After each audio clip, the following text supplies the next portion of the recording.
Well, bear season is here, so we're going to talk about some of the myths. We're going to talk about the whole season of bear hunting. We're going to start from the very beginning, and we're going to take it right through to the very end. You'll be here for the highs and the lows. This is a brand new established site here in the great state of Maine, so I am looking forward to having you along for this year's hunt.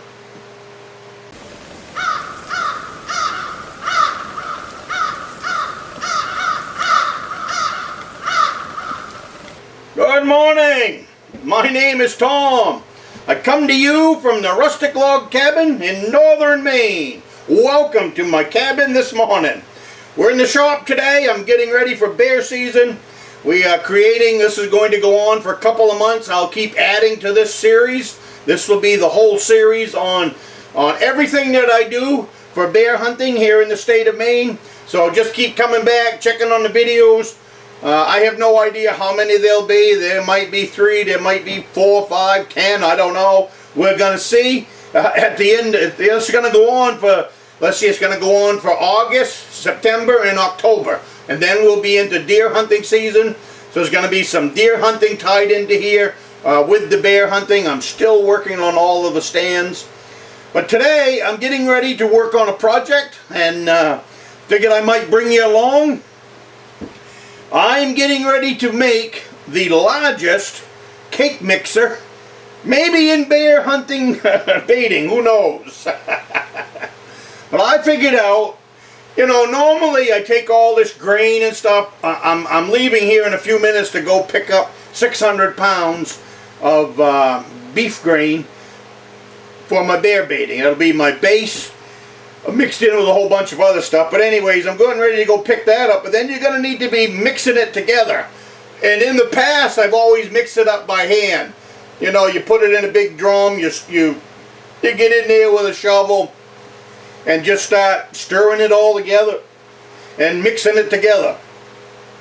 Well, I was thinking here about 3 weeks ago, and you know, in my shop I've got a little bit of everything for making just about anything left over from construction days and all of that. And I got thinking, why can't I take this drill? This thing probably weighs 30-40 pounds. It's a Milwaukee drill left over from my jacking days. It's the motor for my big jacks for jacking up houses and cabins.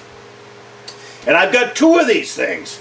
So I'm not worried about burning them out, and I couldn't really see selling them for next to nothing in a lawn sale, so they've been on a shelf for 10 years here in the shop since I retired. But then, left over from my ice fishing, I've got an 8-inch ice auger. So my thought was, why can't I hook that ice auger up to this drill, make a platform for it that will fit on top of a 55-gallon drum, cut down the size so I don't have the whole 55-gallon drum, and then I can use this. I can use this just like you would a cake mixer, like women use in the house. They got that platform one, little tiny one. Well, I'm talking making a big one. So why can't I turn this into a cake mixer for stirring up all of my bait and stuff in a drum like that, and let the drill do the work, and I really believe I will get a better mix. All of the stuff will be mixed, and for a couple of reasons.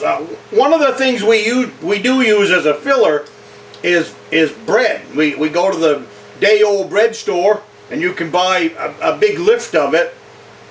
Then you can mix that bread in with anything. What I've done in the past is just thrown the bread in the drum and then threw in some cooking oil afterwards and threw in some maple syrup and all of that. And the bears will eat up just about all of it. But what happens is the stuff down in the bottom of the barrel will get moldy. And bears will not eat anything that's moldy, nasty, or rotten. So, and you end up dumping it out on the ground, and a whole lot of work to get it there. Like right now, I have to, you know, the stuff will come from here, it'll get loaded into the 6-wheeler, it'll get trucked back into the woods a little over 1.5 miles, and then it will get put into barrels. So there's a lot of work, a lot of expense, and a lot of cost getting that out there to the bait site. So what I'm thinking is, by having a mixer like this, I can take that bread filler, mix it in with my beef grain and everything else, pour in some oil, get everything started, pour in my molasses, pour in my all kinds of stuff. I don't know, I think I've got 20 gallons of maple syrup, store-bought maple syrup sitting here, as well as about 10 gallons of cattle molasses. So if I can stir that bread up with all this mixture, then I don't believe the bread will rot, and I also believe the bears will eat the whole thing. So that's my whole plan. You know, I need to haul out enough bait that will last at least 3 days, and sometimes I might have to last more than that. So I'll be strapping up an extra barrel on a tree out there. We'll see, I'll show you all that stuff. But I'll be strapping up extra barrels for, I still got to make runs up to the Rustic log cabin. I'm going to be running probably a bait site up there as well because of trapping season. We'll see. You know, we're talking down the road here another month and a half, so a whole lot of things can change in there. But have a cup of coffee with me today. I wanted to tell you, I brought it up in the last video. Guess what? Make a guess in the comments what I'll be using this thing for. I want to talk about my Patreon channel here. If you're interested in helping to support this channel and everything that I am trying to share with the outside world, outside of the great state of Maine, come check us out over on the Patreon channel. I have really started to get a lot of videos over there. A lot of the behind the scenes stuff is on my Patreon channel. Just different things that I talk about that's going on behind the scenes. Different topics that I cover and all of that. And there's some stuff there that is free to the public. And it's not that costly to be a Patreon member. $5 a month, up to, you can have whatever you want. Most people sign up for $5 a month. I do have some that go a little higher than that, so that is great. I really appreciate the Patreon help from the Patreon people, because especially now with the cost of fuel and all of that, some of this stuff, it's nice to have the extra help over there, just to help keep all this stuff going, because it takes a lot of time. I produce 3 videos a week. I try to do a good job at it. So come check me out over on the Patreon if you have a feeling or you have a calling to help support this channel. And thank you very much. The link is right above my head. So I look forward to seeing you over on the Patreon channel. So I just wanted to update you guys so that you could know the answer to the riddle. But I'm excited. Bear season is upon us. The outpost, Beaver Creek Outpost, is coming together nice. I couldn't be happier with how things have laid out over there. You know, you put all these thoughts together in your head, and you just hope that the land will work with you, and you hope that you can do what you've got in mind. I really needed this bear site as far away from my cabin as possible, for a lot of reasons. But the biggest reason is privacy for the bears. If they don't feel safe, they will not come out. End of story. If them bears don't feel safe in their location, they'll come out in the middle of the night, but that doesn't do us a bit of good. So having them come out during the daylight hours is exactly what I need. And I'm planning on running 3 game cameras on this bait site. So what I'm hoping to do is get you guys all kinds of footage of these bears. And we have a lot of things planned for the bears too. I've got a boat tire that I've drilled 3-inch holes in. I plan on filling that up with this mixture of goodies for the bears that I make, and hanging that from a tree so that number 1, it'll slow them down on eating it, and number 2, the longer they're there, the more pictures that we will get on the game cameras.